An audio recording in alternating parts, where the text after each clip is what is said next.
श्री स्वामी समर्थ. स्वामी गुरुचरित्र वाचण्याचे महत्त्व. स्वामी गुरुचरित्र हे फक्त एक धार्मिक ग्रंथ नाही, ते मन, विचार आणि जीवन बदलणारे मार्गदर्शन आहे. स्वामी गुरुचरित्र वाचल्याने काय होते?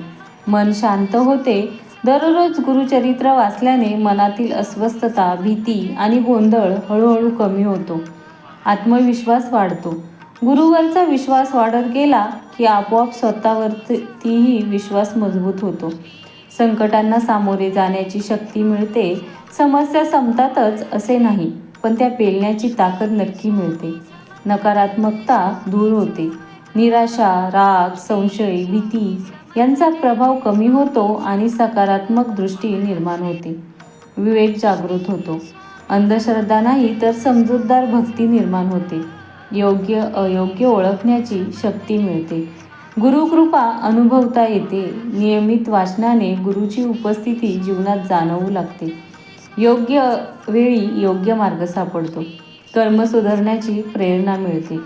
चांगले विचार, चांगली कृत्ये आणि संयमाची सवय लागते.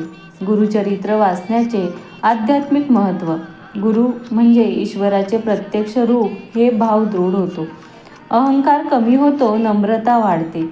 भक्ती आणि आत्मज्ञानाचा संगम होतो. कसे वाचावे? श्रद्धेने व नियमाने, थट्टा शंका न ठेवता शक्य असल्यास सकाळी किंवा शांत वेळी वाचताना अर्थ समजून घेण्याचा प्रयत्न करावा. सार. गुरुचरित्र वाचल्याने जीवन बदलतेच असे नाही, पण जीवनाकडे पाहण्याची दृष्टी नक्कीच बदलते. जय जय स्वामी समर्थ.